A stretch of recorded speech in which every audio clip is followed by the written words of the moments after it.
Ugh, just got very nervous for no reason whatsoever. What's up, YouTube? It's Anna. I'm still here. You will never get me to stop making terrible quality videos with my webcam. I'm here today because I finished Lost Stars by Claudia Gray, and I thought it would be a good time to talk about it, since this would be my first real Star Wars video since I never talked about Solo. Also, Clone Wars is back, and we're feeling good. I finished it. I don't know what I'm gonna say though, so this video is probably gonna be like 30 seconds. Lost Stars by Claudia Gray follows Thane Cairo and Sienna Ree, and they are two Imperial cadets, and it follows them from the time that they're about 7 or 8 years old up until the time of about a year after the Empire collapses. They're from the same planet, and they go to the Imperial Academy on Coruscant together, and they are close friends throughout their time as cadets, and when they are Imperial officers, they're stationed on different stations, but they remain close friends and lovers. And it just like follows their story and what was happening in the Empire.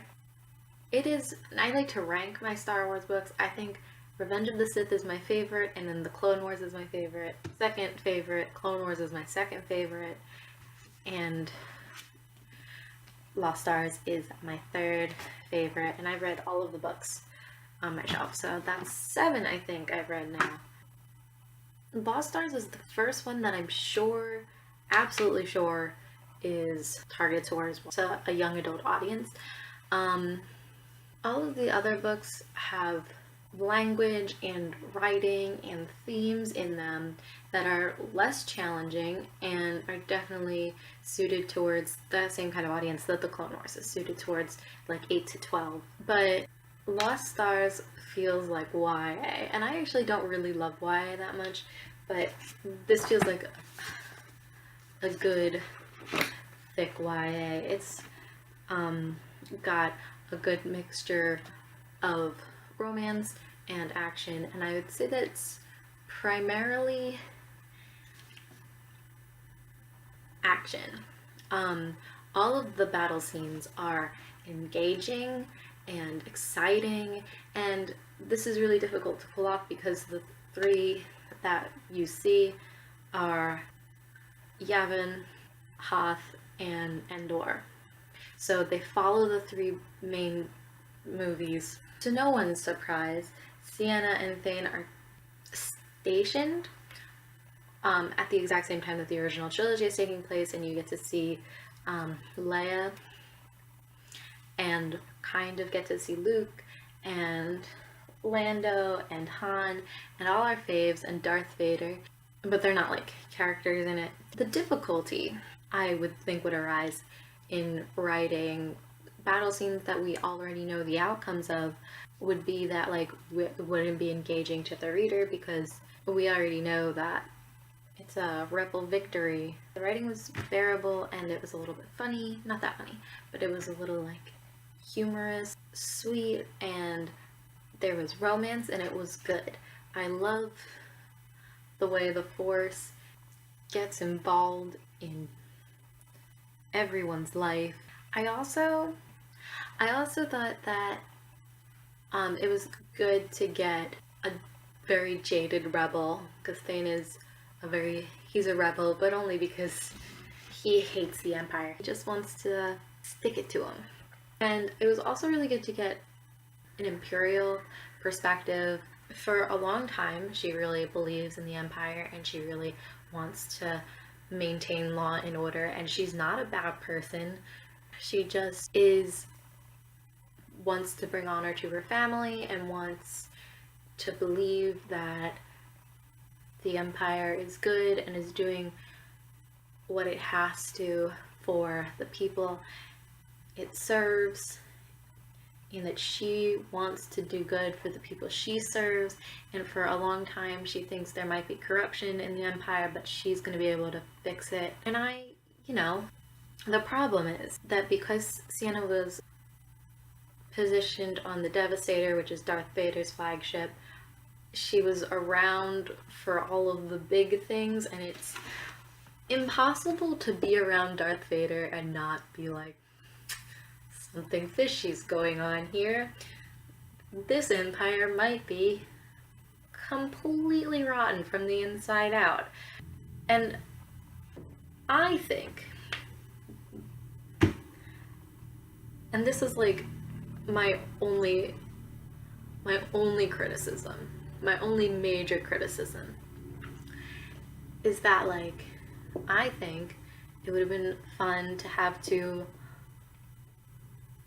lower ranking Imperials, or Imperials who weren't like in like the middle of it, or people who are stationed far away from the rebellion and the Death Star and the second Death Star, and allowed Sienna to continue to believe in the Empire, like, until the very end. Because, you know, because it's hard to continue to sympathize with somebody when they're faced with the evil that is Darth Vader and Emperor Palpatine and two Death Stars in less than 10 years, and, you know, whatever. Like, it's hard to continue to sympathize with her, and a lot of the negative comments on Goodreads are about how it's despicable how we're supposed to sympathize with Sienna. But it's not, you know, she's a kid and she wanted to do what she thought was right, and she realized when it was too late that it was not what she thought it was gonna be. So Thane leaves the Imperial Academy. Nope, he doesn't leave the Imperial Academy. He leaves his post. He like immediately, not like immediately, but he like immediately falls in with rebels, but they're not rebels. And on one of the missions, Thane runs into Wedge Antilles. Then he joins the rebellion. And they're around for like all of, like, their story is intertwined with the main story of Star Wars, because people don't have separate stories in Star Wars. It's all Skywalker drama all the time. The descriptions of Darth Vader and the Emperor were like terrifying, and I was at first like 200 pages in, and they mentioned Darth Vader a couple of times, and I, you know, love Darth Vader. There's 500 pages in this book and no Vader content. Star Wars is just one long saga of people wondering things and wanting to be like, and being afraid of Darth Vader. That so far has been my takeaway. There is Darth Vader content, and it's excellent. It's like short, little, tiny one interaction with Darth Vader, a couple interactions with Darth Vader, in which Sienna is scared shitless of him. Sienna's first reaction to seeing him is, what is he? Good. She thinks he is definitely not human, but more like a nightmare vision. Evil seemed to ooze from him. Because this is after the Death Star blows, so they come and pick him up.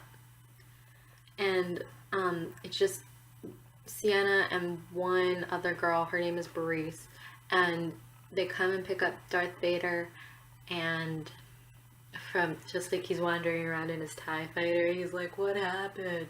He's just like gets on their ship and he's like, what are you doing here? First of all, Bareese was like, have you met Darth Vader?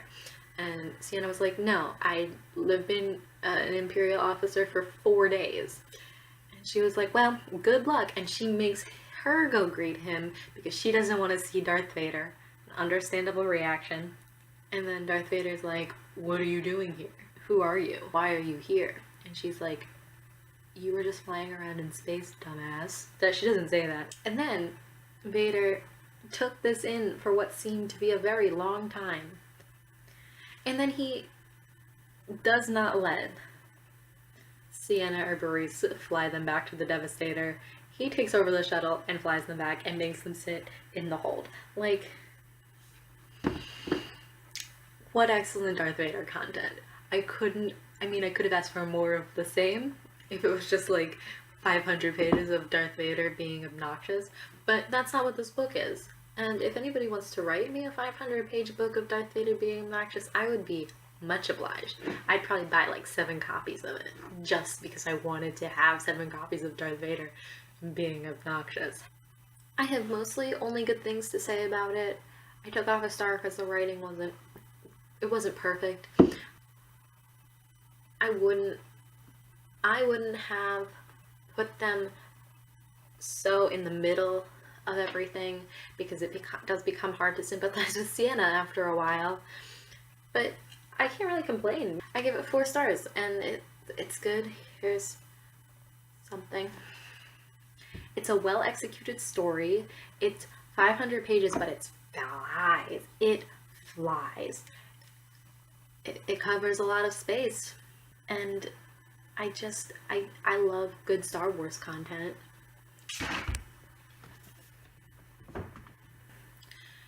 That was not a review, but it was me yelling about it for Yep. Leave in the comments what Star Wars book I should read next. I think I want to read Rogue Planet next. I think that's the one that I want to read next.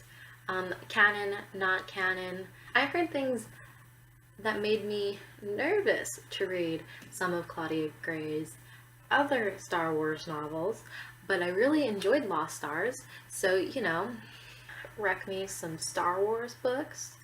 That's all I'm gonna read. Anyway, thanks for watching. Like and subscribe if you want, or don't. Star Wars only, you know? Whatever. Bye.